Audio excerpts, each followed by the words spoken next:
Hi, I'm Jennifer from Shabby Fabrics, and today I'm going to share with you some simple embroidery stitches. As you can see behind me, the C is for Christmas quilt, which is one of our newest block of the month designs, does feature hand embroidery. So this is a refresher, or maybe if you're new to quilting and crafting, this may be the very first time. Great news, this is so doable, so easy, and so much fun. So step one, when you get ready to embroider, of course you have your background fabric and you have your pattern. So step one would certainly be transferring the design to the background fabric. Now there's two products that I use depending on the project. Sometimes I'll use a micron pen in red, which would be a great choice because of course this is red work, so this would be a great choice. And then there's another pen that I've recently was introduced to called the friction pen. It's black, but what I love about this pen is once you draw it on, if you make a mistake with heat, it'll just disappear. So these are two options for you. The micron pen in red or the friction pen. In this particular case, I just drew with the friction pen last night as I got the project ready for you to go.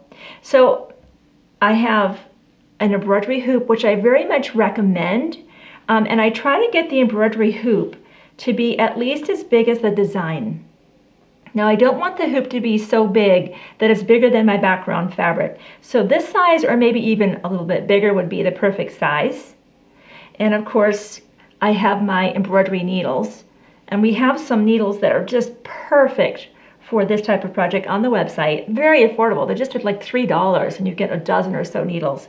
So you want to make sure that you do get an embroidery needle. Now with the embroidery floss, this happens to be a DMC. The length that I like to use is about the length from my shoulder to my wrist, but not longer. So I've already cut that length and threaded my needle. So the next step will be getting the background fabric into my hook here, my ring. You want this nice and tight. I'm going to crank that down a little bit, and as I begin to pull through, it starts getting tight without distorting the design. You don't want to do that. So now I'm ready to go. Now keep in mind, this is something I've learned over the years. I've been doing this since I was literally a kid.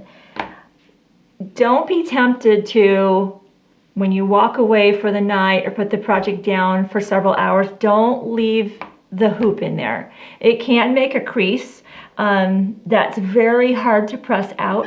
So I only put the hoop in when I'm going to be working, and when I'm done, I take it out. And then I just put the hoop back in when I want to start working again. So there's 3 stitches that we'll be covering today. The background is back stitch is the primary stitch that's used around the entire shape.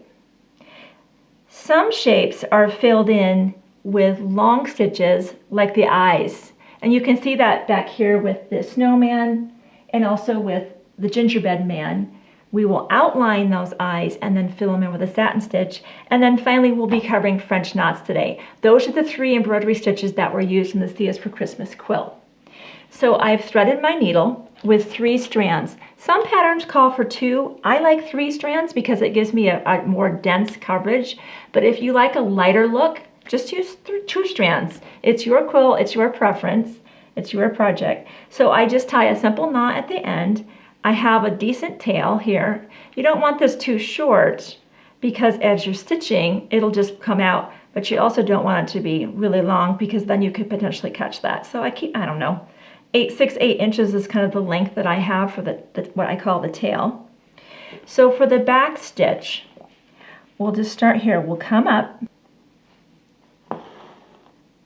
The stitch length, especially if you're going to be turning around an arc such as this, you don't want to get long or you'll almost have kind of a lines. It'll kind of have more of a hexagon look. So you want to go a shorter distance. And I guess I've been doing it for so many years, I don't really know what that distance is. I just sense it. So that's probably, I think that's more than 1/8, but less than 1/4 for sure. And then I go down. Now I come up about that same distance away, right on my line,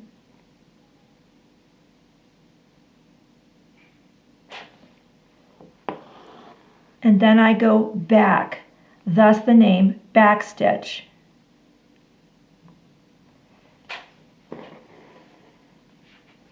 So you will continue like this all the way around the shape. Tension. One thing that you want to concentrate on is I get the threads nice and flat, but I don't reef on it, because when I do you see how that little pucker appears?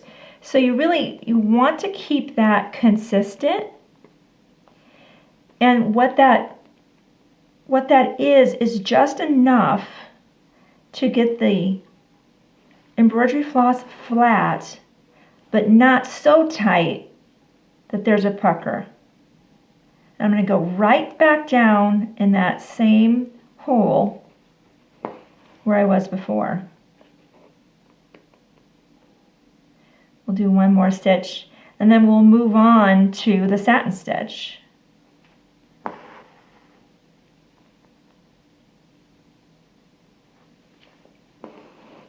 Okay, and let's move on to that satin stitch.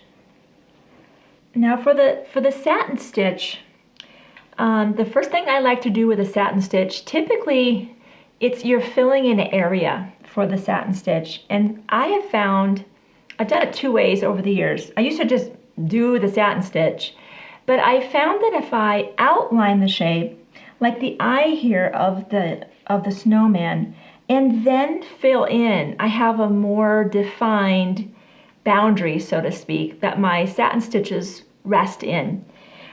So I've outlined the eye, and I do that in smaller stitches because it's a tighter shape. And then the satin stitch is just long stitches. And it doesn't really matter where you start. I'll start at the top here. And I don't go outside of that boundary. I go just inside that boundary of the outline. And sometimes this happens. Sometimes if your threads are a little loose, like mine were, they create a knot. And you just work it out. Now sometimes another thing that you can do is just drop your needle, and you'll see it sometimes spin, and that's just because the threads are starting to twist. And so that too will help eliminate any kind of knotting. Now for the satin stitch, I'll go back to the top where I was and move over ever so slightly. I'll come up, I'll go back down. Now because I am spanning a longer distance, there's more of a chance for puckering. I wouldn't want to go too much further than this distance, or you really risk the chance of puckering.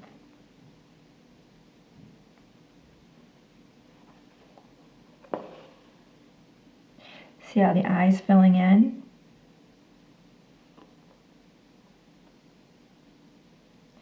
You want to place your stitches very carefully.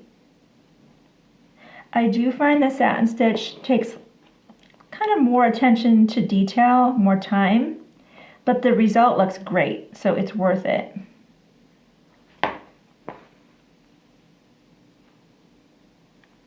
Now the needles that I'm using are the Richard Hemming, the embroidery size 4 needles that I spoke to a little bit earlier. These are made in England, and I just can't recommend these needles enough.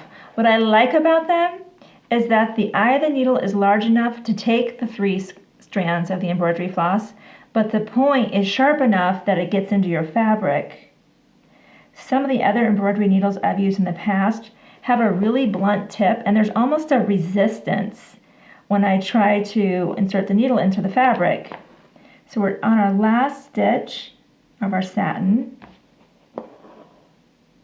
And doesn't that look great?